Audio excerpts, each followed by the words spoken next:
Praise the Lord.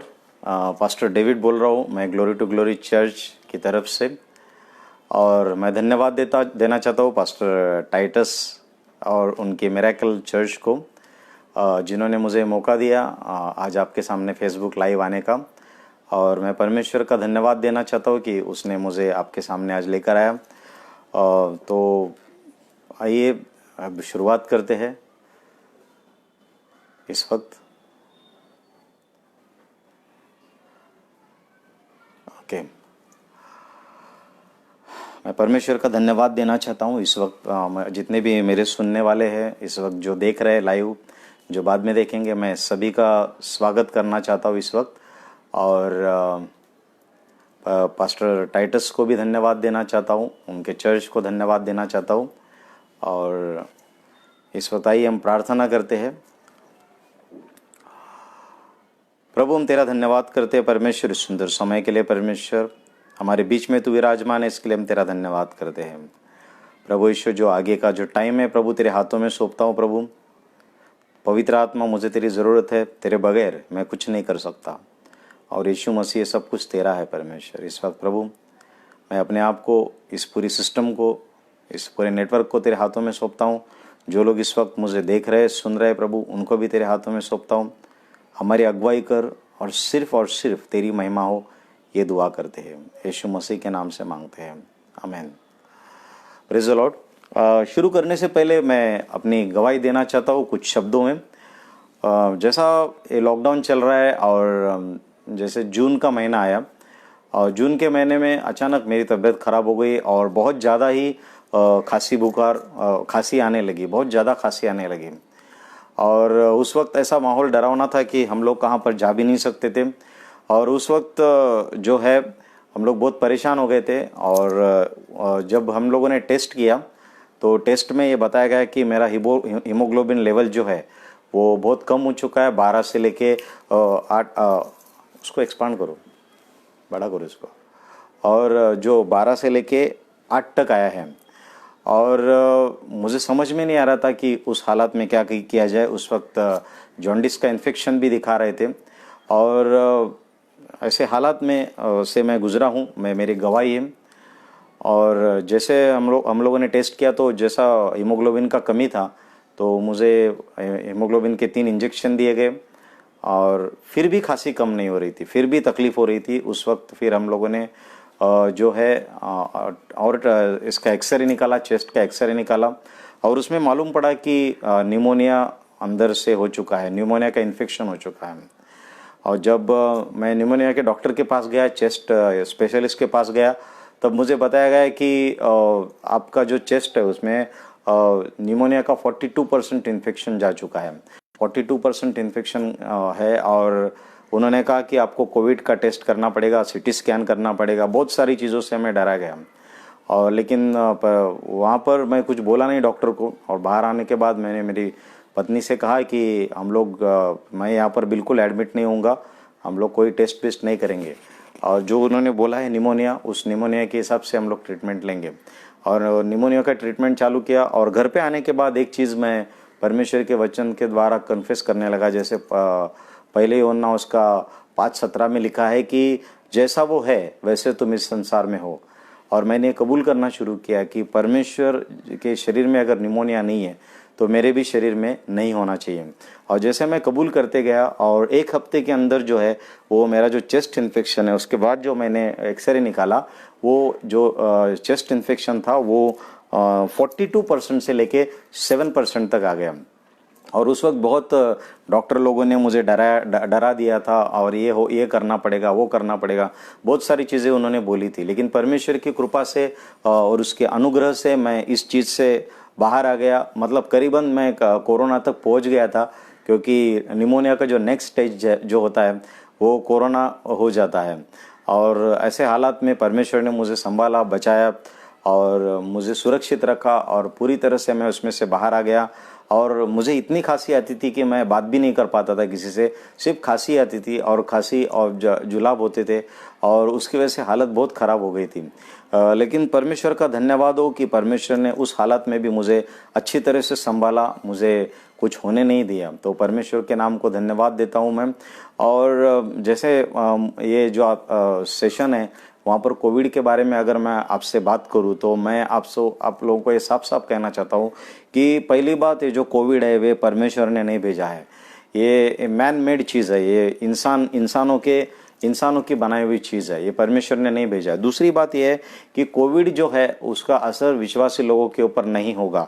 और Bible में लिखा है यशायाह 54:17 में कि जितने भी हथियार तेरी हानि के लिए रचे गए हैं उनमें से कोई भी तेरे ऊपर सफल नहीं होगा। अभी ऐसा नहीं लिखा है कि हथियार बनाए नहीं जाएंगे, यहाँ पर लिखा है रचे गए। जितने भी हथियार तेरे खिलाफ रचे गए हैं वो तेरे ऊपर कामयाब नहीं होंगे, तेरे ऊपर सफल नहीं होंगे। इसका मतलब क्या है कि विश्वासी लोग बीमार गिर सकते हैं लेकिन उनका ज़्यादा नुकसान नहीं होगा। परमेश्वर बहुत जल्द उनको वहाँ से क्या कर सकता है, वापस लेकर आ सकता है। कुछ लोग बोलते हैं कि विश्वासी लोगों को भी कोविड हुआ, विश्वासी लोग भी इन्फेक्टेड हो गए। यस, इन्फेक्टेड हो सकते हैं लेकिन वो जो है वो बीमारी जो है उनके ऊपर हावी नहीं हो सकती, ये मैं आपको बताना चाहता हूँ। और दूसरी बात कि जो ये हो रहा है असल में एक्चुअली पूरा डर का आधी चीज़ें तो डर की वजह से हो रही है। आधा जो माहौल है डरावना है, डर की वजह से सब कुछ हो रहा है। और शैतान का सबसे बड़ा हथियार है डर और निराशा। और जब आदमी को ये मालूम पड़ता है कि वो कोविड इन्फेक्टेड है तो आधा तो डर ही अपना काम करता है। वो डर की वजह से क्या होता है, जो इंसान है वो क्या होता है, डर की वजह से अपना होश खो बैठता है, अपना जो दिमागी संतुलन वो खो बैठता है। और बहुत सारे लोग डर की वजह से और गलत जगह में उनको रखने की वजह से वो लोग क्या हो गए, मर गए। लेकिन मैं आपको बताना चाहता हूँ कि कोविड परमेश्वर की ओर से नहीं है, ये जो शैतान की ओर से मनुष्यों का इस्तेमाल करते हुए शैतान ने जो हथियार है ये मनुष्यों के खिलाफ इस्तेमाल किया गया है। और हम विश्वासी लोगों का एक काम है कि हम लोग कोविड के खिलाफ हमेशा प्रार्थना करें। वो जो दुष्टात्मा है, उसके पीछे जो काम करने वाली दुष्टात्मा है, उसके खिलाफ हम लोग काम करें। और कोविड के बारे में नए नए खुलासे जैसे आ रहे, कुछ लोगों ने कहा कि वो चमगादड़ की वजह से आया, वो एक वायरस है। और कुछ लोगों ने कहा कि अभी 7G लॉन्च हो रहा है, जो मोबाइल का 7G लॉन्च हो रहा है उसके रेडिएशंस की वजह से हो रहा है। जो भी हो, लेकिन बाइबल में लिखा है कि कोई भी बीमारी तेरे तंबू के निकट नहीं आएगी, कोई भी बीमारी तेरे तंबू के निकट नहीं आएगी। और मैं विश्वास करता हूँ कि जब विश्वासी लोग प्रार्थना करते हैं, उनकी प्रार्थना के प्रभाव से बहुत कुछ हो सकता है। इवन हम लोग जो मुमरा में हैं, अभी मुमरा जो है वो उसमें कोविड पेशेंट नहीं है। कुछ दिनों पहले ये डिक्लेयर किया गया कि मुमरा जो है कोविड फ्री हो गया, यहाँ पर जो कोरोना के पेशेंट्स नहीं है। तो इसका जो क्रेडिट है मैं परमेश्वर को देना चाहता हूँ, क्योंकि परमेश्वर के लोग, मेरे जैसे कई लोग मुमरा में रहकर प्रार्थना कर रहे हैं, मुमरा के लिए, मुमरा की आबादी के लिए प्रार्थना कर रहे हैं, मुमरा में जितने भी लोग रह रहे हैं उनके लिए प्रार्थना कर रहे हैं। और उसका नतीजा है कि मुमरा में कोविड पेशेंट नहीं है, मुमरा में कोरोना पेशेंट्स बहुत कम है। मुमरा में बहुत अच्छा, बहुत बड़ा कोविड सेंटर बना हुआ है, मैं खुद जाके आया था। वहाँ पर 100 बेड का एक बड़ा कोविड का स्पेशल हॉस्पिटल उन्होंने बनाया, लेकिन वहाँ पर मुमरा का कोई नहीं है। और पूरा हॉस्पिटल में बहुत कम लोग हैं और जो है वो भी बाहर के लोग हैं। तो परमेश्वर का धन्यवाद हो, परमेश्वर को भी बचाया। और शहर के लिए हम लोग प्रार्थना करते थे, पूरा हमारे मुमरा के विश्वासी लोग प्रार्थना कर रहे थे, और उसका नतीजा है कि मुमरा अभी कोविड फ्री है। परमेश्वर का धन्यवाद हो। और ये बहुत जल्द चला जाएगा, बहुत जल्द फिर से एक बार जिंदगी मुस्कुराएगी, बहुत जल्द फिर से एक बार सारे लोगों के काम धंधे, सारी जो चीज़ें बहुत जल्द परमेश्वर चालू करने वाला है। परमेश्वर हमारी मदद करेगा, क्योंकि हमारा परमेश्वर रिस्टोरेशन का परमेश्वर है। Our God is the God of restoration. परमेश्वर का धन्यवाद हो इस बातों के लिए। और अभी हम परमेश्वर के वचन में जाएंगे। मेरी गवाही के बाद परमेश्वर का वचन मुझे देने के लिए बोला गया है। और इस वक्त जो बातें मैं आज आपके सामने रख रहा हूँ, मेरा जो विषय ये है स्तुति आराधना के गीत, कुछ स्तुति आराधना के गीत, और जो कुछ गलत प्रार्थनाएं सभी करते, स्तुति आराधना सभी करते हैं। लेकिन कुछ जो चीज़ें हैं जो आज मैं बताना चाहता हूँ परमेश्वर के वचन के अनुसार, जो स्तुति आराधना के जो गीत है उसके बारे में आज मैं आपके सामने बात करना चाहता हूँ। कई बार जो हमारी स्तुति आराधना में हम जो गीत गाते हैं मेरा जो विषय आज वो दो हिस्से में, एक गलत तरीके की स्तुति आराधना और दूसरा गलत तरीके की प्रार्थना। क्योंकि परमेश्वर हमें आशीष दे रहा है, देना चाहता है, दे चुका है, लेकिन कई बार हमारे मुंह से निकलने वाले गलत चीज़ों की वजह से हम हमारी आशीष को क्या करते हैं, खो देते हैं। और कई बार चर्च में जब स्तुति आराधना होती है तो जैसे बाइबल में लिखा है कि परमेश्वर की आराधना आत्मा और सच्चाई से होनी चाहिए, लेकिन कई बार जो गीत गाए जाते हैं वो जो गीत है वो परमेश्वर के वचन के अनुसार नहीं होते। वहाँ पर अननेसेसरी शैतान को ज़्यादा महत्व दिया जाता है, शैतान को ज़्यादा उसको उठाया जाता है, जिसकी वजह से क्या होता है कि जो गाने वाले हैं और जो सुनने वाले हैं दोनों के ऊपर हमला करता है। मैं ये नहीं कहता कि शैतान बहुत पावरफुल है, लेकिन मैं ये कहता हूं कि जो स्तुति आराधना के गीत परमेश्वर के वचन के अनुसार नहीं है और जो ऐसे ही बनाए गए हैं, उसको क्या करता है, शैतान इस्तेमाल करता है। क्योंकि स्तुति आराधना का जो मतलब है, ग्रीक में जो वर्ड है स्तुति आराधना के लिए वो है प्रोस्क्यूनो। प्रोस्क्यूनो का मतलब क्या है कि जैसा एक कुत्ता अपने मालिक के तलवे चाटता है, पैर चाटता है, उस तरह का क्रिया। यानी कि स्तुति आराधना में इस तरह से हमारे मालिक के सामने हम इस तरह से झुक जाते हैं, इस तरह से अपने आप को उसके सामने गिरा देते हैं, अपने आप को पूरी तरह से उसके हाथ सामने उस लेवल पे जाकर, ये एक प्रतीकात्मक है, उस लेवल पे जाकर अपने आप को हम लोग उसको क्या करते हैं, झुकाते हैं, प्रोस्क्यूनो। लेकिन कई बार आप सभी लोग जानते हैं और वो गीत काफ़ी फेमस है, तो शैतान के बारे में बहुत सारे जो वर्शिप में क्या करते हैं, शैतान के ऊपर शैतान की ठट्ठा उड़ाने के लिए, मजाक उड़ाने के लिए गीत लिखे जाते हैं जो बाइबल के वचन के अनुसार नहीं है।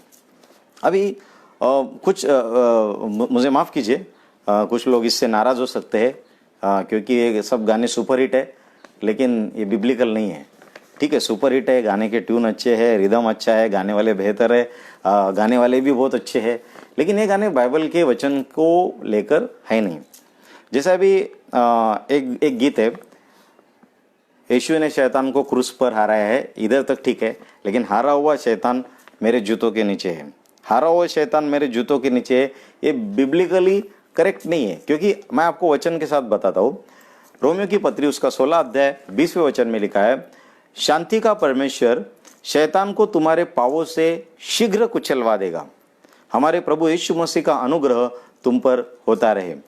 यहाँ पर लिखा है शांति का परमेश्वर शैतान को तुम्हारे पांवों से शीघ्र कुचलवा देगा, शीघ्र कुचलवा देगा, यानी कि यहाँ पर लिखा है भविष्य काल यहाँ पर लिखा है। और ये जो वर्ष है वो है रोमियो की पत्री उसका 16 अध्याय और 20वां वचन, यानी कि यीशु मसीह के क्रूस के ऊपर जाने के बाद पौलुस रोमियो की कलीसिया को इस तरह से लिखता है।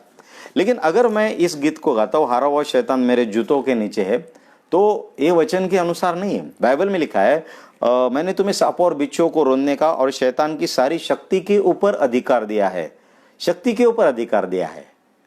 ठीक से सुनिए, शक्ति के ऊपर, शैतान के ऊपर नहीं है। परमेश्वर ने क्रूस के ऊपर उसका सर कुचला है, लेकिन अभी उसकी पूंछ बाकी है, और उसकी पूंछ इतनी पावरफुल है कि आसमान के तारों को वो नीचे गिराता है, जो अजगर के प्रकाशित वाक्य की किताब में है। और अगर आप बोलते हैं कि शैतान को हमने हरा दिया, तो शैतान के काम तो होते रहते हैं। यानी कि आप शैतान के कामों को नष्ट कर सकते हैं, आप शैतान के कामों को बर्बाद कर सकते हैं, लेकिन आप शैतान को अपने पांवों के नीचे कुचल नहीं सकते, क्योंकि यहाँ पर लिखा है शैतान परमेश्वर शैतान को तुम्हारे पांवों के नीचे शीघ्र कुचलवा देगा। गाना बहुत अच्छा है, उसके वर्डिंग बहुत अच्छे है, लेकिन कुछ चीज़ें भावनात्मक रूप से लिखी गई है। और परमेश्वर का वचन कहता है उसकी आराधना आत्मा और सच्चाई से करनी चाहिए, आत्मा और भावना से नहीं करनी चाहिए। सच्चाई जो है वो बहुत इंपॉर्टेंट है। Praise the Lord. और यहाँ पर लिखा है, दूसरा एक गाना है, वो देखो भागा शैतान। तीसरा एक गाना है, शैतान का फ्यूज निकल गया, हम सबको पावर आ गया। शैतान का फ्यूज निकल गया और हम सबको पावर आ गया। तो मुझे बताइए शैतान का फ्यूज किधर है? मतलब कुछ भी लिखने का और वो अच्छे ट्यून में डाल के जो लोगों को क्या करते, लोग उसको आकर्षित करते हैं और इस तरह से, और शैतान की वाट लगाएंगे और इस तरह से शैतान के ऊपर जो गाने हैं। कुछ साल पहले मैंने एक किताब पढ़ी थी डॉक्टर रिबेका ब्राउन की। उसमें जो शैतान किस तरह से ऑपरेट होता है उन्होंने बहुत खूबसूरत तरीके से, बहुत सच्चाई से उन्होंने बताया था। उसने उन्होंने कहा कि शैतान के जो दूत है, शैतान के जो एजेंट्स है, जहाँ जहाँ स्तुति आराधना होती है, वो जो वर्शिप लीडर्स है वहाँ पर वो जाते हैं और जहाँ जहाँ उनको इस तरह से गाने सुनाई देते हैं कि जैसे देखो हारा हुआ शैतान मेरे जूतों के नीचे है, वो देखो भागा शैतान, शैतान का फ्यूज निकल गया, शैतान की वाट लगाएंगे। और ऐसे जब गाने स्टेज के ऊपर से वर्शिप लीडर जोर शोर से गिटार बिटार बजा के, पब्लिक भी नाचती है, चिल्लाती है, कूदती है, जवान लोग एंजॉय करते हैं, तो उस टाइम में ये जो लोग हैं, जो शैतान के जो दुष्टात्माओं के जो एजेंट्स है, वो लोग क्या करते हैं, इस बात का वो चैलेंज लेते हैं, इस बात का वो चैलेंज लेते हैं। और वो क्या करते हैं कि वो बोलते हैं कि तू मुझे जूते के नीचे डालने वाला है, उससे पहले मैं तुझे जूतों के नीचे डालूंगा। और बहुत सारी चीज़ें नोटिस की होगी, मैं बैंड्स के नाम नहीं बताऊंगा, कि ऐसे सब गाने फेमस होने के बाद वो जो बैंड्स है उनका जो यूनिटी है वो टूट गया। कुछ किसी ना किसी चीज़ में वो क्या हो गए, फेल हो गए। उनका जो बैंड है वो क्या हो गया, टूटकर बिखर गया। ये किसका काम है? आपने शैतान को चैलेंज किया। शैतान को चैलेंज आपने नहीं करना चाहिए। परमेश्वर ने भले हमें अधिकार दिया है, लेकिन हमारा एक लिमिट है, उस लिमिट से हमें अधिकार इस्तेमाल करना चाहिए। अभी देखिए पुराने नियम में जब एलिया ने 450 संदेष्टाओं को चैलेंज किया बाल के, तभी उसकी प्रार्थना में वो कहता है कि ये सब मैंने तेरे कहने के ऊपर किया। जब तक परमेश्वर आपको शैतान के सामने चैलेंज करने के लिए पवित्र आत्मा आपकी अगुवाई नहीं करता, तब तक आप इस तरह से अगर चैलेंज करेंगे तो आप खतरे में आ सकते हैं। ऐसे गीत जो हम गाते हैं जो बेसलेस है, अगर आप परमेश्वर के वचन को पढ़ेंगे तो यहाँ पर शैतान के बारे में बहुत कुछ लिखा है। अभी पहले थिस्सलुनीकी 2:18 में लिखा है कि शैतान जो है पौलुस के मिशनरी यात्रा में विघ्न डाल रहा था। वहां पर लिखा है कि वो शैतान ने हमें रोका। और शैतान का क्या स्टेटस है? शैतान प्रकाशित वाक्य 12:10 में लिखा है, शैतान स्वर्ग में परमेश्वर के लोगों के सामने, भाइयों के ऊपर, यानी कि हम विश्वासियों के ऊपर शैतान दिन रात दोष लगाता है। कोर्ट रूम में ड्रामा चालू रहता है और शैतान क्या करता है? दोष लगाते रहता है। प्रकाशित वाक्य 2:24 में लिखा है शैतान की कुछ गहरी बातें हैं। प्रकाशित वाक्य 3:9 में लिखा है शैतान की सभा है, चर्च भी है। और शैतान का आखिरी ठिकाना भी बाइबल में लिखा है कि किधर है। लेकिन उसके पहले उसका एक समय है, वो समय के पहले आप उसको छेड़ नहीं सकते। आप शैतान के कामों को जरूर तोड़िए, शैतान के हर एक बंधनों को तोड़िए, लेकिन आपकी स्तुति आराधना और आपकी प्रार्थना जो है वो परमेश्वर के वचन के अनुसार ही होनी चाहिए।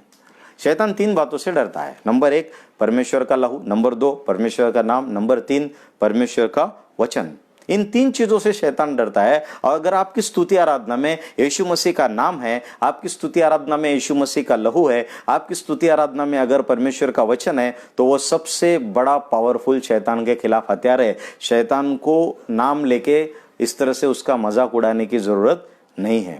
Praise the Lord. आपको मालूम है, अगर आप किसी का इंसल्ट करना चाहते हैं तो सबसे अच्छा तरीका कौन सा है? आप उसको गाली देंगे मुंह पे या कुछ बोलेंगे, वो उतना खास नहीं होगा, लेकिन आप उसको इग्नोर करोगे तो सबसे ज्यादा बुरा लगता है। फॉर एग्जाम्पल, अभी मैं चर्च का पास्टर हूँ, मेरे पास मेरा कोई मेंबर आया और बोला प्रेज द लॉर्ड पास्टर, और मैंने हाथ मिला के इस तरह से किया प्रेज द लॉर्ड, तो सामने वालों को इंसल्ट लगेगा। मैंने उसको कुछ भी नहीं बोला, या जानबूझ के मैंने ऐसा किया या फिर अनजाने में हो गया, लेकिन वो उसको इंसल्ट लगेगा और वो क्या बोलेगा, पास्टर ने मेरे को बराबर प्रेज द लॉर्ड नहीं किया। सो हम चर्च में जब आते, जब स्तुति आराधना करते, तो मुझे ये लगता है कि परमेश्वर के नाम को ऊंचा उठाना चाहिए। जब आप परमेश्वर के नाम को ऊंचा उठाते तो ऑटोमेटिकली क्या होता है? शैतान का अपमान होता है। शैतान का अलग अपमान करने के लिए अलग गीत लिखने की जरूरत नहीं है। जब आप परमेश्वर को ऊंचा उठाते, अपने आप शैतान नीचे गिरता है। और यीशु मसीह ने कहा कि जब तुम मुझे ऊंचा उठाओगे तब मैं सारे लोगों को अपनी ओर खींच के लूंगा। Praise the Lord. परमेश्वर का धन्यवाद हो। इसलिए और एक जो बात है, जो परमेश्वर के वादे हैं उसके अगेंस्ट हमें गाना नहीं चाहिए, क्योंकि एक होती है स्तुति के गीत होते हैं, एक होते आराधना के गीत होते हैं, और तीसरा प्रकार जिसको मैं बोलता हूँ भावगीत, यानी कि वो अपनी फीलिंग्स व्यक्त कर रहा है, वो जो सिंगर है वो अपनी फीलिंग्स व्यक्त कर रहा है। एक गाना ऐसा, मेरे मेरे साथ रहना प्यारे यीशु, मेरे साथ रहना प्यारे यीशु, मैं तेरे बिना जीना पाऊंगा। ना ये स्तुति का गीत है ना ये आराधना के गीत है, वो सामने वाले की भावना है। क्योंकि यहाँ पर क्या लिखा है, मेरे साथ रहना प्यारे यीशु, इसका मतलब क्या है, तुम्हारे साथ नहीं है। बाइबल में लिखा है कि संसार के अंत तक, दुनिया के अंत तक मैं सदैव तुम्हारे साथ हूं।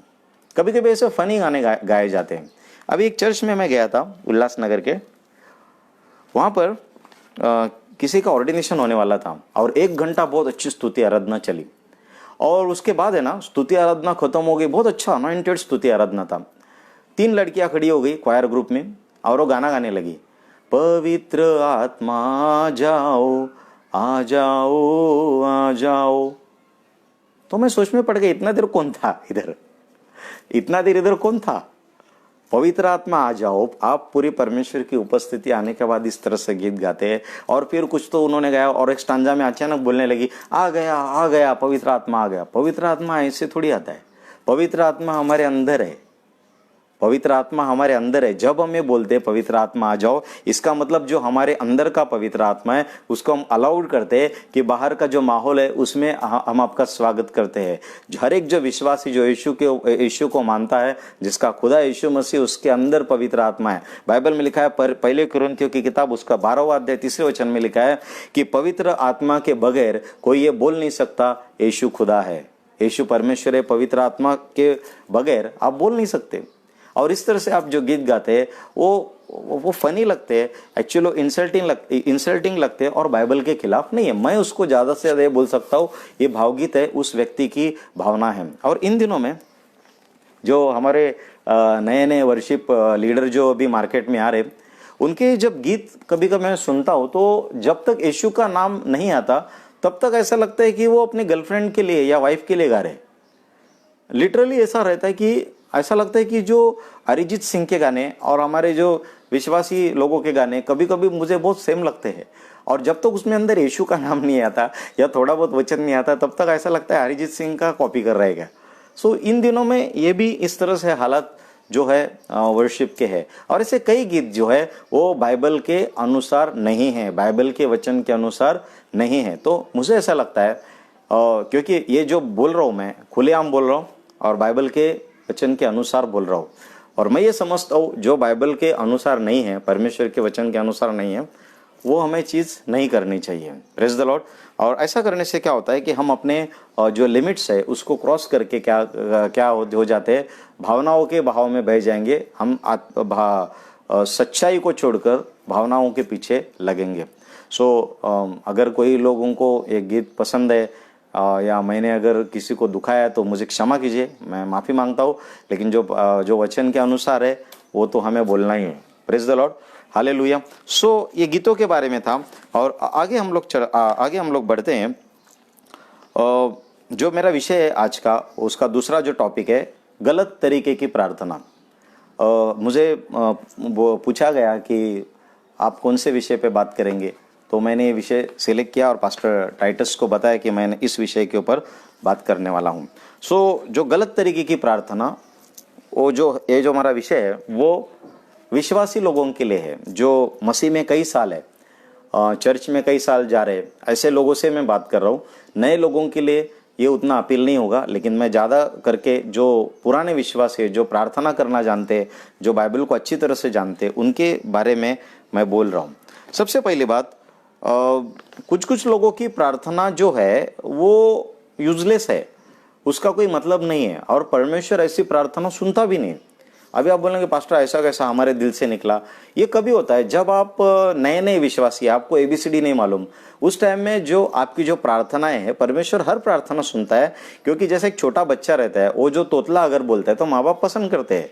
एक छोटा बच्चा है 3-4 साल का, वो अगर तोतला बोलता है तो माँ बाप उसमें एंजॉय करते हैं कि तोतला बोल रहा है। लेकिन वही बच्चा अगर 14 साल के बाद, वही बच्चा अगर 10-15 साल के बाद तोतला बोलेगा तो उसको डॉक्टर के पास लेके जाते, इसके इलाज करो भाई, ये ऐसा तोतला क्यों बोल रहा है। ये नए नए विश्वासियों की जो प्रार्थना होती है फटाफट आंसर होती है।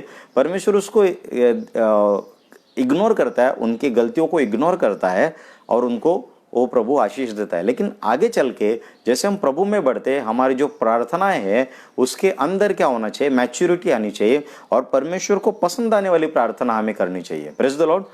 सो यहाँ पर हम लोग देखेंगे, बाइबल क्या कहती है।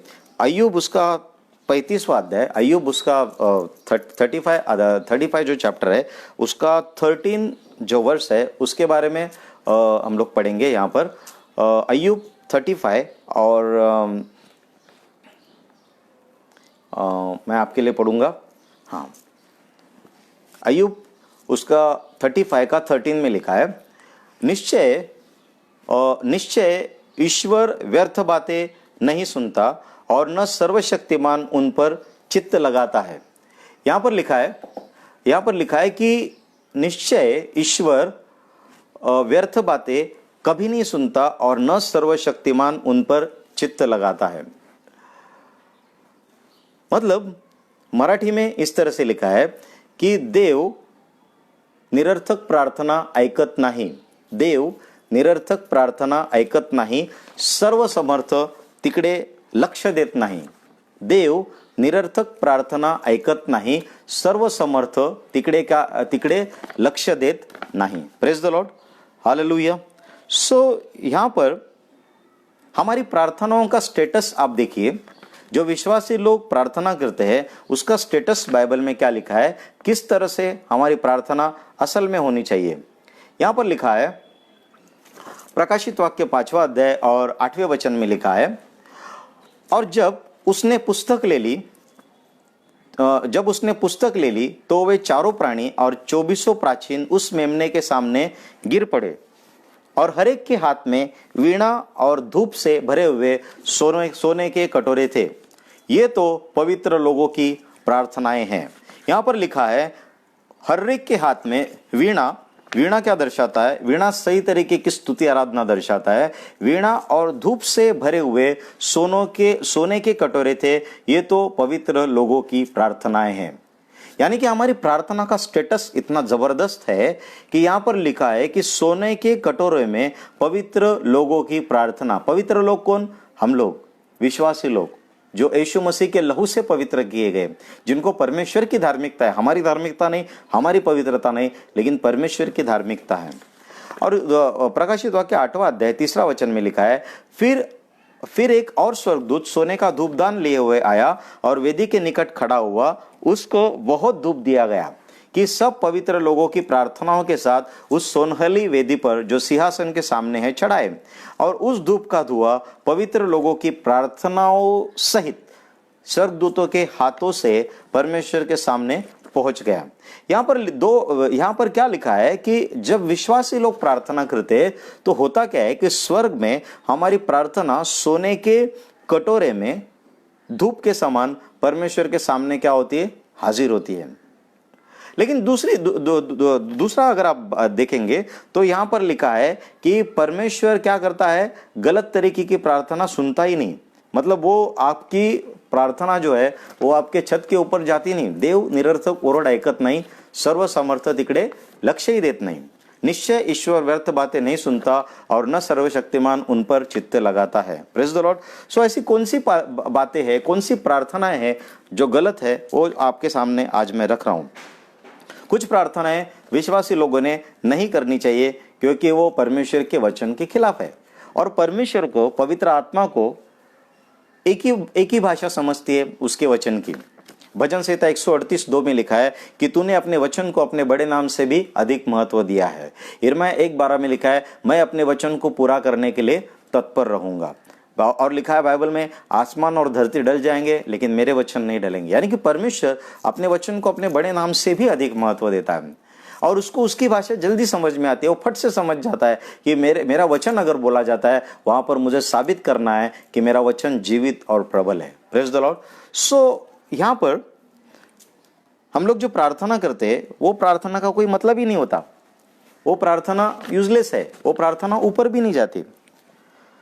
फॉर एग्जाम्पल हम लोग ये प्रेयर करते हैं, मुझे आशीष दे। ये कॉमन प्रेयर है बहुत सारे चर्च में, मुझे आशीष दे, मुझे आशीष दे। प्रेयर जब आप करते हैं तब परमेश्वर के वचन के खिलाफ आप प्रेयर करते हैं। यहां पर लिखा है इफिसियों की पत्री 1 अध्याय 3 वचन में, हमारे प्रभु यीशु मसीह के परमेश्वर और पिता का धन्यवाद हो कि उसने हमें मसीह में स्वर्गीय स्थानों में सब प्रकार की आशीष दी है। स्वर्गीय स्थानों में सब प्रकार की आशीष दी है। हम यहां पर प्रेयर करते, प्रभु मुझे आशीष दे। परमेश्वर का वचन कहता है सब प्रकार की आशीष दे दी है, यानी कि पास्ट टेंस, भूतकाल, आशीषें दे दी है। किधर दिए? स्वर्गीय स्थानों में। फिर हमारे पास क्यों नहीं? क्योंकि उसका ट्रांसफर हमारे इस पृथ्वी के ऊपर नहीं हुआ। स्वर्गीय स्थानों में हमें परमेश्वर ने प्रभु यीशु मसीह के साथ बिठाया है, और खाली हाथ नहीं बिठाया, हमें आशीष देकर बिठाया। स्वर्गीय स्थानों में हमारा जो स्पिरिट है वो इस वक्त कहां पर है? परमेश्वर के साथ बैठा है। यानी कि मैं यहां पर बैठा हूं और मेरा स्पिरिट इस वक्त परमेश्वर के साथ बैठा है, और परमेश्वर ने वहां पर आशीष दी है। लेकिन वो आशीष यहां पर आने के लिए ट्रांसफर की प्रार्थना करनी चाहिए कि प्रभु तूने मुझे आशीष दी है, इसलिए तेरा धन्यवाद करते हैं। लेकिन वो जो आशीष स्वर्गीय स्थानों में, वो मेरे बैंक अकाउंट में, वो मेरे घर में, वो मेरे बिजनेस में, वो मेरे जॉब में रिलीज होने दे, ये हमारी प्रार्थना होनी चाहिए। लेकिन प्रार्थना ये होती है कि प्रभु मुझे आशीष दे। इसके ऊपर गाने भी लिखते हैं, आशीष दे, आशीष दे। लेकिन परमेश्वर बोलता है कि मैंने तुझे दे दिया है। परमेश्वर दो तरीके की प्रार्थना नहीं सुनता। नंबर 1, जो आपको दिया है वो वापिस नहीं देगा क्योंकि दे चुका है। नंबर 2, जो उसके वचन के अनुसार नहीं है वो आपको नहीं देगा। अब परमेश्वर अपने वादे का पक्का है। जो आशीष ऑलरेडी आपको दिया है वो वापिस नहीं देगा क्योंकि दे चुका। दूसरी बात, परमेश्वर के वचन के अनुसार नहीं है वो आपको नहीं देगा। और यहां पर परमेश्वर का वचन कहता है कि मैंने तुम्हें आशीष दी है, तो हमें धन्यवाद करना चाहिए। ये प्रार्थना नहीं करनी चाहिए कि मुझे आशीष दे। दूसरी प्रार्थना, मुझ पर अनुग्रह कर। कुछ लोग चिल्लाते रहते, प्रभु तुझी कृपा माझ्यावर होऊ दे, प्रभु तुझा अनुग्रह माझ्यावर होऊ दे। लेकिन ये प्रार्थना भी सही नहीं है। मैं आपको बताता हूं बाइबल से, विलाप गीत उसका 3 अध्याय 22 और 23, ये पुराने नियम की बात कर रहा हूं मैं। विलाप गीत, लैमेंटेशन 3 अध्याय 22-23, हम मिट नहीं गए, ये यहोवा की महाकरुणा का फल है, क्योंकि उसकी दया अमर है। प्रतिभोर वह नहीं होते रहती है, तेरी सच्चाई महान है। यहां पर लिखा है कि हम मिट नहीं गए, आम्ही भस्म झालो नाही, ही देवाची कृपा होय, ही देवाची करुणा होय। यानी कि आज अगर आप जिंदा है, आज अगर आपके सारे पार्ट्स काम कर रहे हैं, तो ये परमेश्वर की करुणा है, ये परमेश्वर की कृपा है कि आप रात को सोए और सुबह उठे। शैतान ने कई लोगों को खत्म कर दिया, लेकिन हम जिंदा है, ये परमेश्वर की करुणा है। तो प्रेयर क्या होनी चाहिए? प्रभु मैं तेरा धन्यवाद करता हूँ, तेरी करुणा मुझ पर है, इसलिए मैं दिन देख रहा हूँ, इसलिए मैं सुबह उठ रहा हूँ। तेरी करुणा मुझ पर है, इसलिए मेरे जो नथुन में जो है सांस है। तेरी करुणा मुझ पर है, इसलिए कोरोना मेरे पास नहीं है। परमेश्वर का धन्यवाद हो। हमारी ये प्रार्थना होनी चाहिए। ये प्रार्थना मत कीजिए कि मुझ पर अनुग्रह कर। यूहन्ना 1:16 में लिखा है, यूहन्ना 1:16 में, नए नियम में भी लिखा है, क्योंकि उसकी परिपूर्णता से हम सब ने प्राप्त किया है, उसकी परिपूर्णता से हम सब ने प्राप्त किया है, अर्थात अनुग्रह पर अनुग्रह, ग्रेस अपॉन ग्रेस। उसकी परिपूर्णता से हमने सब कुछ क्या किया है? प्राप्त किया है। और आप अगर ये प्रार्थना करते हैं कि प्रभु मेरे ऊपर अनुग्रह कर, तो ये प्रार्थना क्या होती है? फनी होती है। ये प्रार्थना को कोई मतलब होता नहीं है। Praise the Lord, hallelujah. और उसके बाद आगे की प्रार्थना है जो करते हैं, मुझे पवित्र कर, प्रभु मुझे पवित्र कर। अब ये प्रार्थना के बारे में बाइबल क्या लिखती है? पहले पत्रस 15-16 वचन में लिखा है। यहाँ पर लिखा है कि 1 अध्याय 15-16 में लिखा है, पहले पत्रस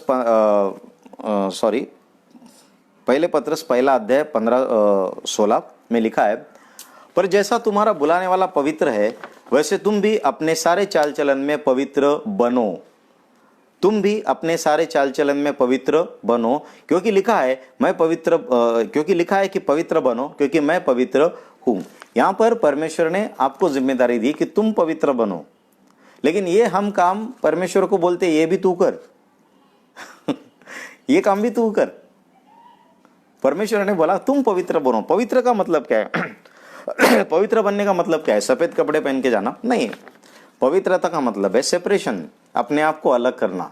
लेकिन ये पवित्रता आपके पास तब आती है जब आपके पास धार्मिकता हो। धार्मिकता, परमेश्वर की धार्मिकता, यीशु मसीह की धार्मिकता, ये क्या है? ये रूट है। और जो होलीनेस है वो फ्रूट है, पवित्रता जो है वो फल है। लेकिन जो धार्मिकता है, परमेश्वर की जो धार्मिकता है वो क्या है? वो जड़ है। कई लोग अपने आप को दोषी मानते हैं, कई लोग परमेश्वर की धार्मिकता को, परमेश्वर ने दी हुई धार्मिकता को स्वीकार नहीं करते, और परमेश्वर की दी हुई धार्मिकता को स्वीकार नहीं करते, इसलिए उनके अंदर जो गिल्ट फीलिंग रहती है, इसलिए वो पाप से सेपरेट नहीं हो पाते। इसलिए जो पाप से सेपरेशन उनका होता नहीं। वो क्या होता है? परमेश्वर के जो दोषीपन की भावना से, जो उनके अंदर जो दोषीपन की भावना जो रहती है, उसके वजह से जो परमेश्वर ने हमारे लिए जो दी हुई धार्मिकता है उसको एक्सेप्ट नहीं करते, इसलिए वो पवित्र नहीं रह पाते, इसलिए वो अपने आप को पाप से सेपरेट नहीं कर पाते। लेकिन यहाँ पर लिखा है कि तुम पवित्र बनो, यानी कि तुम सेपरेट बन जाओ, तुम अपने आप को अलग करो। लेकिन सबसे पहले आप परमेश्वर की धार्मिकता क्या करो? उसको पालो। और उसके बाद जो आगे और एक प्रार्थना करते हैं, प्रभु मुझे सिद्ध कर, प्रभु मुझे परिपूर्ण बना। लेकिन बाइबल में एक काम भी हमको ही बोला है करने के लिए। यहाँ पर लिखा है मत्ती 5:48 में लिखा है, इसलिए चाहिए कि तुम सिद्ध बनो, तुम सिद्ध बनो। ये परमेश्वर के आगे, तुम सिद्ध बनो जैसा तुम्हारा स्वर्गीय पिता सिद्ध है। लेकिन ये काम भी हम परमेश्वर को करने बोलते हैं कि प्रभु मुझे पवित्र बना, प्रभु मुझे सिद्ध कर। लेकिन ये काम जो है वो हमारा है और हमें करना है। हमें अपने आप को सेपरेट रखना है परमेश्वर के अनुग्रह से, परमेश्वर की धार्मिकता से। हमसे होने वाला नहीं है, हम अपने आप को पवित्र नहीं रख सकते। लेकिन परमेश्वर की मदद से, पवित्र आत्मा की मदद से, उसकी धार्मिकता से हम अपने आप को सेपरेट जरूर रख सकते हैं। उसके बाद और एक प्रार्थना करते हैं, प्रभु तू मुझे नम्र बना। और यहाँ पर लिखा है याकूब की पत्री उसका 4 अध्याय और 10वें वचन में लिखा है, प्रभु के सामने दीन बनो, यानी कि प्रभु के सामने नम्र बनो तो वह तुम्हें शिरोमणि बनाएगा। परमेश्वर के सामने नम्र बनो तब तुम्हें क्या बनाएगा? शिरोमणि बनाएगा। उसके बाद पहले पत्रस 5वां अध्याय 6ठे वचन में लिखा है, इसलिए परमेश्वर के बलवंत हाथ के नीचे दीनता से रहो, जिससे वह तुम्हें उचित समय पर बढ़ाए। यहाँ पर जो नम्रता जो है वो हमें करनी है।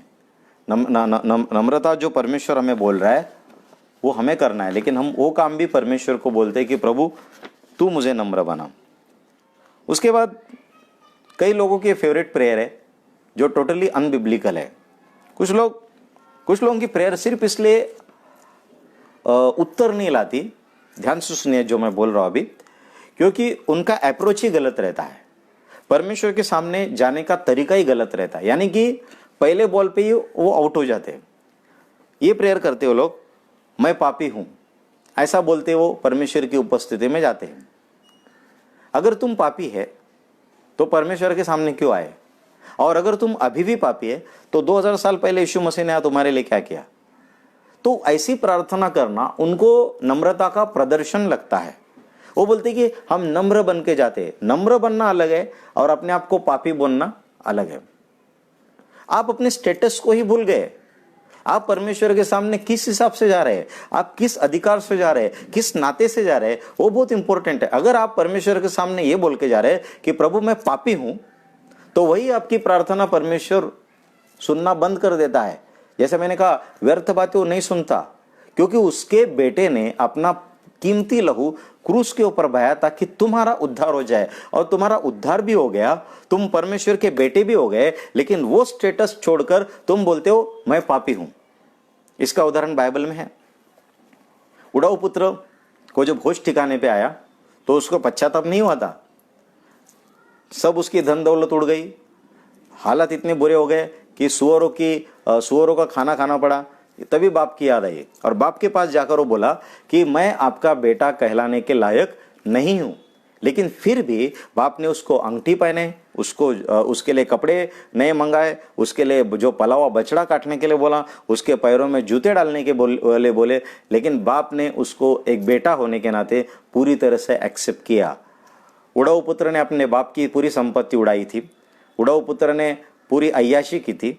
उड़ाऊ पुत्र एकदम बर्बाद हो गया था। वो सुअरों के साथ बैठकर आया था, उसको गंदा बास मार रहा था, दाढ़ी बड़ी थी और कई दिनों से नहाया भी नहीं होगा, उधर तो अकाल गिरा था। लेकिन फिर भी जब उड़ाऊ पुत्र आया तब बाप दौड़ कर गया, बाप ने गले लगाया, बाप ने उसको चूमा, बाप ने सब कुछ बताया कि इसको पार्टी करो, बकरा काटो, इसको अंगूठी पहनाओ, इसको जूते पहनाओ, इसको नया ड्रेस दो। ये सब बाप ने कहना। ये हमारा पिता परमेश्वर है। लेकिन वो छोड़ के अपने आप को नम्र बताने के लिए, चार लोगों के सामने अपना स्टाइल मारने के लिए कई बार ऐसी प्रार्थना बोली जाती है, हे प्रभु मैं पापी हूं, और उधर ही क्लीन बोल्ड हो जाता है। क्योंकि बाइबल में लिखा है तुम परमेश्वर की क्या हो? धार्मिकता हो। You are the righteousness of Christ. Bible में लिखा है जो पाप से अज्ञात था, दूसरे कोरिन्थियों की पत्री उसका 5वां अध्याय 21वां वचन में लिखा है, जो पाप से अज्ञात था उसी को उसने हमारे लिए पाप ठहराया कि हम उसमें होकर परमेश्वर की धार्मिकता बन जाए। यहां पर लिखा है जो पाप से अज्ञात था, जिसको पाप मालूम ही नहीं था, जिसको पाप क्या है बिल्कुल नहीं मालूम था, उसको परमेश्वर ने हमारे लिए पापी ठहराया। तो लोग बोलते हैं आप धार्मिक कैसे बन गए, आपने कौन से ऐसे धर्म के काम किए? तो मैं उनको बताता हूं, जिसको पाप मालूम नहीं था उसको परमेश्वर अगर हमारे लिए पापी ठहरा सकता है, तो जब हम पाप में डूबे हुए, हमारा जन्म पाप से हुआ है, तो हमें उसकी धार्मिकता नहीं दे सकता क्या? उसकी धार्मिकता हमें मिल गई। मैंने कोई अच्छे काम नहीं किए थे, लेकिन फिर भी परमेश्वर ने उसकी धार्मिकता मुझे दी। ठीक उसी तरह से जो यीशु मसीह पाप से अज्ञात था, उसको हमारे बदले में पाप ठहराकर क्रूस के ऊपर हमारी सजा दे दी। तो ये बात आपको समझना चाहिए, आपका स्टेटस क्या है। आप परमेश्वर के बेटे हो, बेटे होने के नाते जाइए, पापी होने के नाते मत जाइए। आपकी प्रार्थना उधर ही कट हो जाती है, परमेश्वर कान में हाथ डालता है और जो कुछ आपको मिल रहा है उसके अनुग्रह से मिल रहा है। परमेश्वर फिर भी आपके ऊपर तरस खाकर आपको दे रहा है, लेकिन आपका स्टेटस गलत है। ये बात हमेशा आपको मालूम होनी चाहिए कि मैं परमेश्वर का बेटा हूं, और मैं परमेश्वर का बेटा होने के नाते उसकी उपस्थिति में जाना चाहिए। परमेश्वर को सामने जाके बोलना चाहिए कि प्रभु मैं तेरा बेटा हूं। हाँ, मुझसे गलती हुई है, मुझसे पाप हुआ है, लेकिन मेरा स्टेटस नहीं बदला है। Praise the Lord, hallelujah. हमारी पोजीशन नहीं बदली है, हमारा स्टेटस बदलते रहता है। अभी व्हाट्सएप पे है, आप कोई भी स्टेटस डालो 24 घंटा ही रहता है। स्टेटस ऊपर नीचे होता है। किसी दिन आप पैसे वाले रहेंगे, किसी दिन आपके पास पैसे नहीं रहेंगे, कभी आप अच्छे रहेंगे, कभी आप बीमार रहेंगे, जो भी है वो आपका स्टेटस बदली होता है, लेकिन पोजीशन नहीं बदली होता। अभी मेरे 2 बेटे जो मेरा नाम लगाते हैं, मेरे बेटे अगर कोई भी गलत काम करेंगे तो वो दोषी ठहरेंगे, लेकिन उनका जो पोजीशन है वो चेंज नहीं होगा, वो मेरा ही नाम लेंगे। अगर उनके ऊपर कोई गुनाह दाखिल होता है तो उनको बोलेंगे ये तेरा नाम क्या है, तेरे बाप का नाम क्या है, तो बाप का नाम उधर वही रहेगा। गुनाह करने की वजह से बाप का नाम बदली नहीं होगा। इसका मतलब ये नहीं कि परमेश्वर ने गुनाह करने का लाइसेंस दिया, पाप करने का लाइसेंस दिया, लेकिन मैं आपको आपकी पोजीशन समझा रहा हूं कि भिखारी की तरह परमेश्वर के सामने मत आओ, पापी की तरह परमेश्वर के सामने मत आओ। क्योंकि भजन संहिता 1 में लिखा है, पापी जन धर्मियों की मंडली में खड़े नहीं रहेंगे। आपका स्टेटस क्या है कि आप परमेश्वर की संतान हो और आपको यीशु मसीह की धार्मिकता मिली है, उसकी धार्मिकता हमें मिली है। बाइबल में लिखा है कि हम परमेश्वर की धार्मिकता बन जाए। Praise the Lord, hallelujah. आपके ऊपर परमेश्वर की धार्मिकता है। ये कोई साधारण बात नहीं है, ये कोई ऐसा ही नहीं, इसके लिए किसी ने पेमेंट दिया है, इसलिए किसी का पवित्र लहू बहा है। और इतना सब होने के बाद भी आप एकदम भिखारी की तरह जाकर प्रार्थना करते हो, प्रभु मैं पापी हूं, प्रभु मुझे क्षमा कर। वो प्रार्थना को कोई मतलब नहीं। Praise the Lord. तो कुछ लोग बोलते हैं अरे वो जकातदार ने प्रार्थना की ना, वो परुषी और जकातदार था, तो जकातदार ने प्रार्थना की, चुंगी लेने वाले ने प्रार्थना की, हे प्रभु मुझ पर दया कर, मैं पापी हूं। तब यीशु मसीह मरा नहीं था। ध्यान से सुनिए, तब यीशु मसीह मरा नहीं था, तब उद्धार नहीं आया था। यीशु मसीह मरने के बाद इस दुनिया में उद्धार आया। 2000 साल पहले यीशु मसीह जब मेरे पापों के लिए मारा गया, गाड़ा गया और तीसरे दिन जी उठा, उसी वक्त मैं परमेश्वर की संतान बन गया। लेकिन मैंने कुछ साल पहले उसको एक्सेप्ट किया, 25 साल पहले मैंने यीशु मसीह को स्वीकार किया, तब मेरा उद्धार हुआ। लेकिन मेरा उद्धार तभी हुआ था, मैंने सिर्फ स्वीकार किया 25 ईयर्स बैक। सो वो जो प्रार्थना है, वो पापी जकातदार की प्रार्थना आपके ऊपर अप्लाई नहीं होती, क्योंकि तभी यीशु मसीह मरा नहीं था, तभी उद्धार नहीं आया था। अभी एक किस्सा सुनिए। एक दिन ऐसे एक आदमी प्रार्थना कर रहा था, प्रभु मैं पापी हूँ, प्रभु मैं धूल हूँ, प्रभु मैं मट्टी हूँ, मैं राख हूँ, मैं चूहा हूँ, मैं बिल्ली हूँ। तो प्रेयर खत्म होने के बाद यीशु मसीह के नाम से आमीन बोला, तो उसके साथ जो दूसरा विश्वासी था वो बोला, ए पापी, ए चूहा, ए बिल्ली इधर आ। तो उसको गुस्सा आया, ए मेरे को ऐसा क्यों बोलता है? बोला अभी तो तूने प्रेयर में बोला कि मैं पापी हूँ, चूहा हूँ, बिल्ली हूँ, मैं राख हूँ, मैं धूल हूँ, मैं फलाना हूँ, मैं ढमका हूँ। बोला तेरे को बोला तो तेरे को बुरा क्यों लगा? क्योंकि तूने बोला नहीं, वो मैं प्रभु के सामने बोला। तो मतलब तू दोगला है क्या? प्रभु के सामने अलग बात करता है, मेरे सामने अलग बात करता है। सो ये this is called false humility, गलत तरीके की नम्रता है।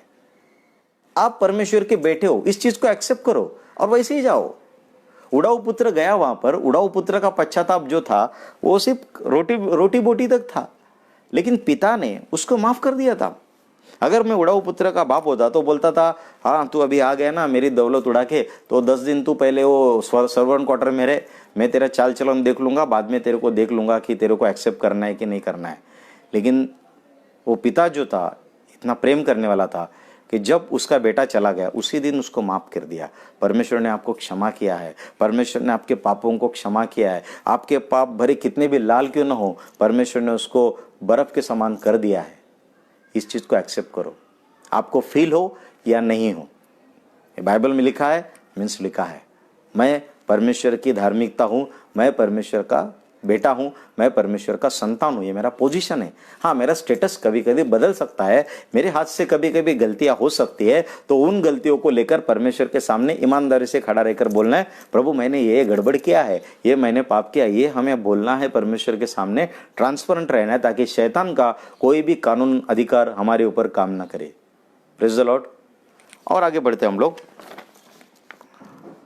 कुछ लोग बोलते हैं तेरे स्वर्गदूत मेरी रखवाली अगुवाई करे, तेरे स्वर्गदूत मेरी रखवाली अगुवाई करे। वचन संहिता 91 में लिखा है कि मैंने स्वर्गदूतों को दे दिया है तुम्हारे लिए। अभी कुछ लोग क्या प्रेयर करते हैं, प्रभु मैं अभी सो रहा हूं, एक मेरे तकिए के पास स्वर्गदूत रख, एक मेरे उषा पायथ्याशी, मराठी में जैसे बोला लगता है, देवा तुझे देवदूत माझ्या उषा पायथ्याशी ठेव। आपको मालूम है एक देवदूत का स्ट्रेंथ कितना होता है, एक देवदूत की ताकत कितनी होती है? एक देवदूत ने एक बार 1,85,000 1,85,000 लोगों को मार डाला। एक देवदूत ने, वो नॉर्मल हमारे इंसानों की तरह नहीं रहते। देवदूत एक अलग ही तरीके के होते हैं, परमेश्वर ने उनको अलग तरीके का सामर्थ्य से भरा है।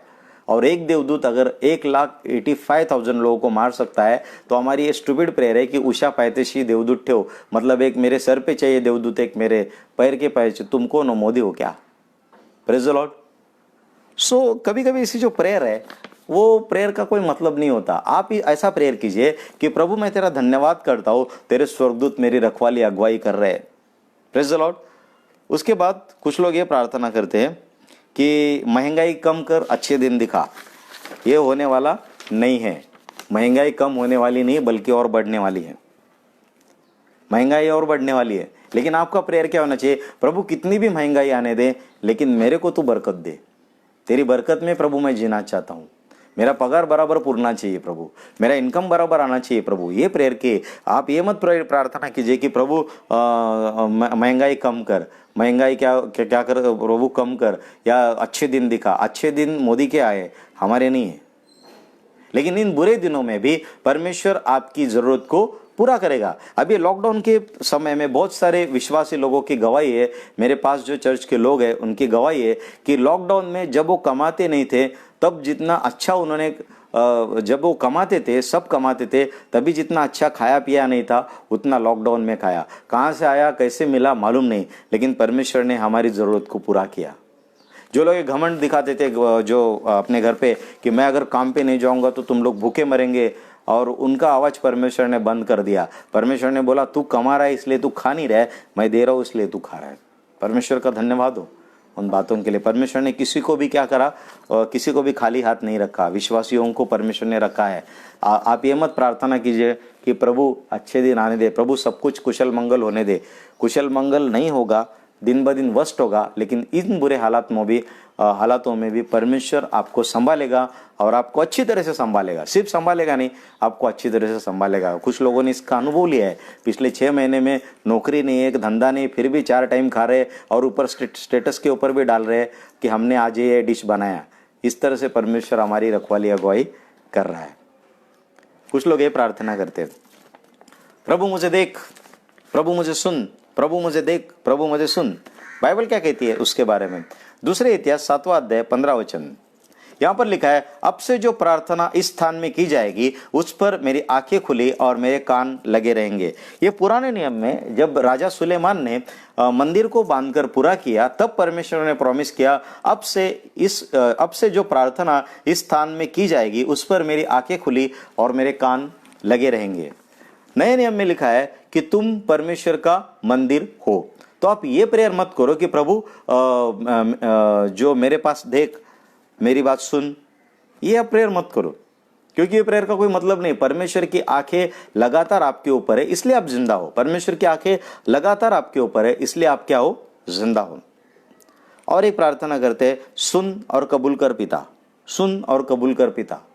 यह प्रार्थना भी करने का मतलब नहीं, क्योंकि परमेश्वर हमारी प्रार्थना हमेशा सुनता है। देखो, यीशु मसीह जब लाजरस के कब्र के ऊपर खड़ा रहकर उसने जो प्रार्थना की वो क्या थी कि हे पिता, तू हमेशा मेरी सुनता है।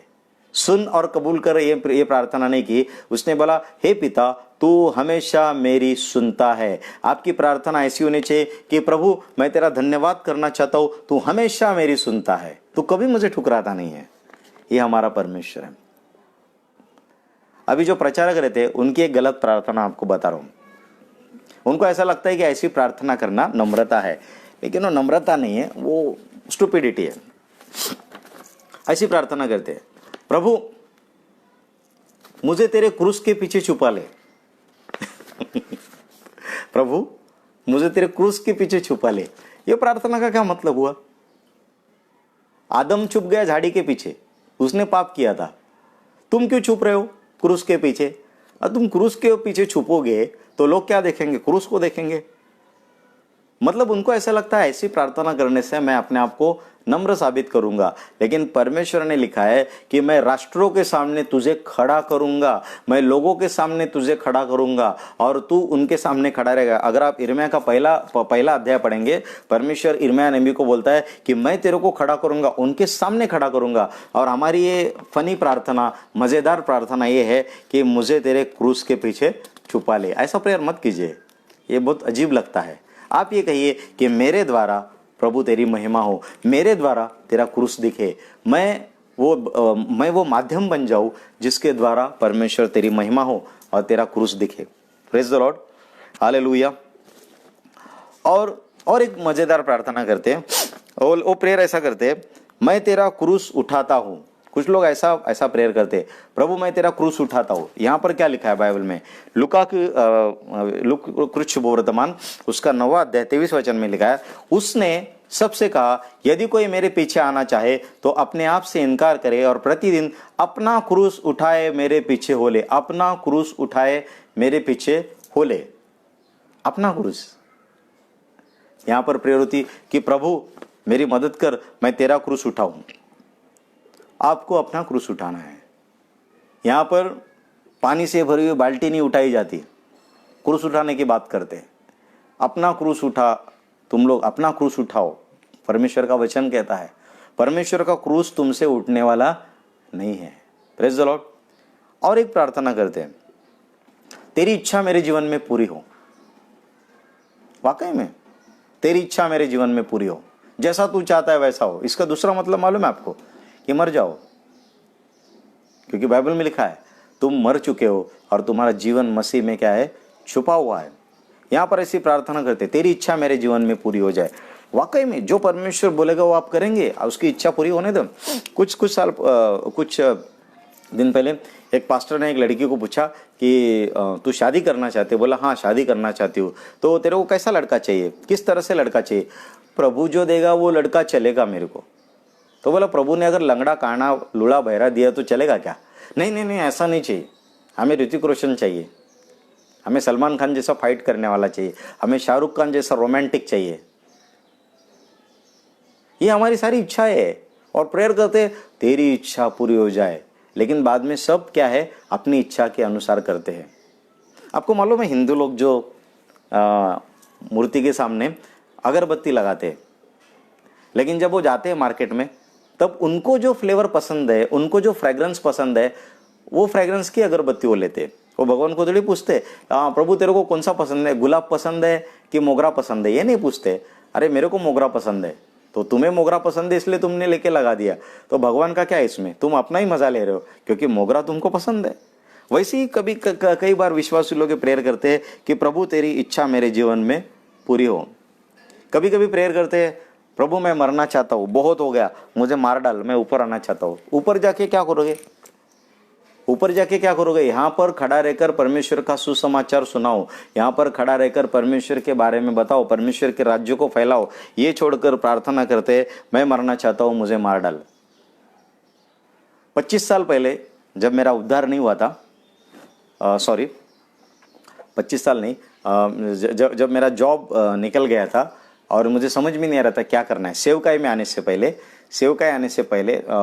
से पहले मुमरा के पास एक जंगल था थोड़ा, और वो जंगल में मैं जाकर ये प्रार्थना करता था क्योंकि मुझे समझ में नहीं आता था मेरे जीवन में क्या करना है। तो मैं प्रभु को बोलता था एक तो तू मुझे इस्तेमाल कर या मुझे मार डाल। और जो जंगल था वहाँ पर सांप बिच्छू बहुत थे और मैं वहाँ पर चादर लेके सो जाता था, एक पानी की बोतल, बाइबल और नोटबुक लेके बैठता था वहाँ पर और प्रेयर करते करते रोते रोते सोता था। तभी मेरी प्रार्थना क्या थी, या प्रभु तू मुझे मार डाल या फिर मेरा इस्तेमाल कर।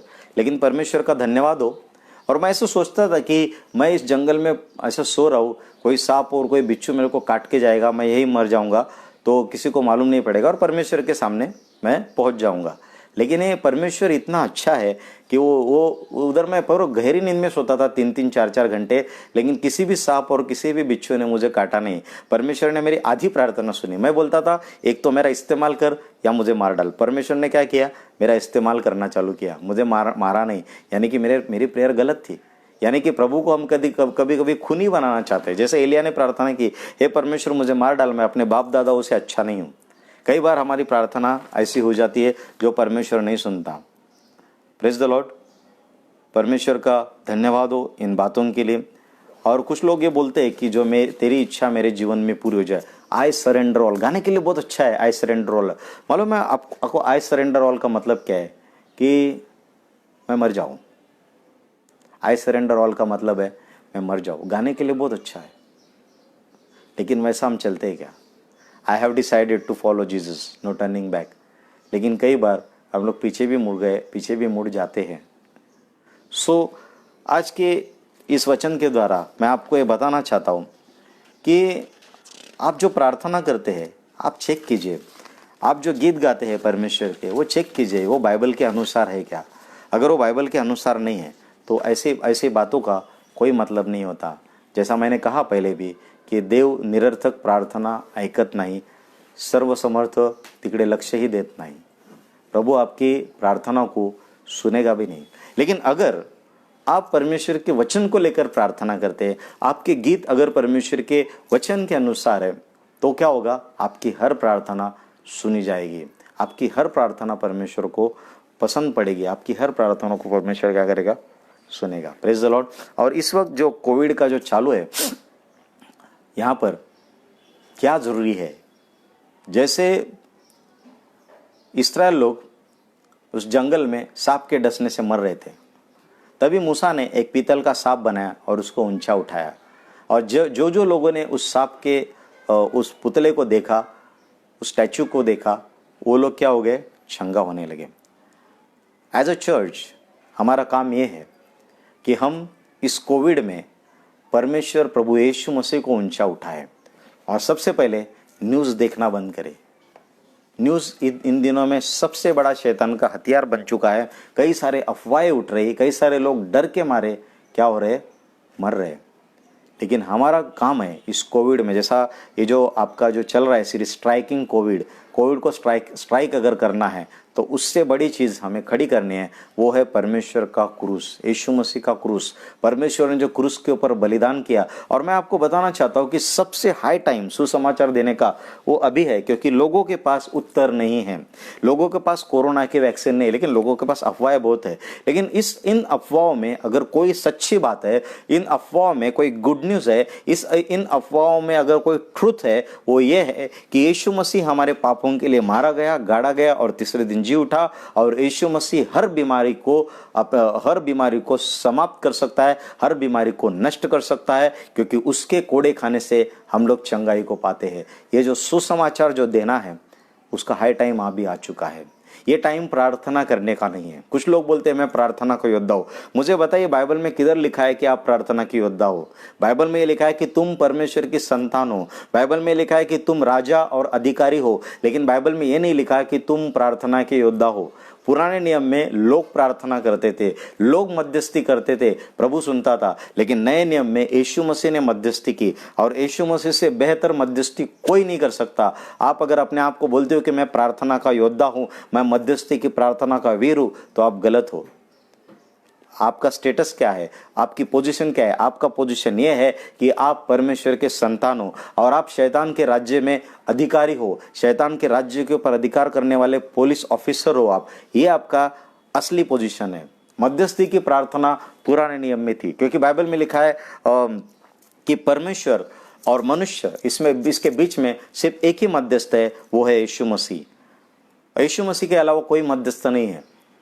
लेकिन हम कौन है? उसकी संतान है, परमेश्वर की संतान है। हमें मध्यस्थी करनी है, लेकिन किस तरह से करनी है? हमें मध्यस्थी प्रॉपरली करनी है।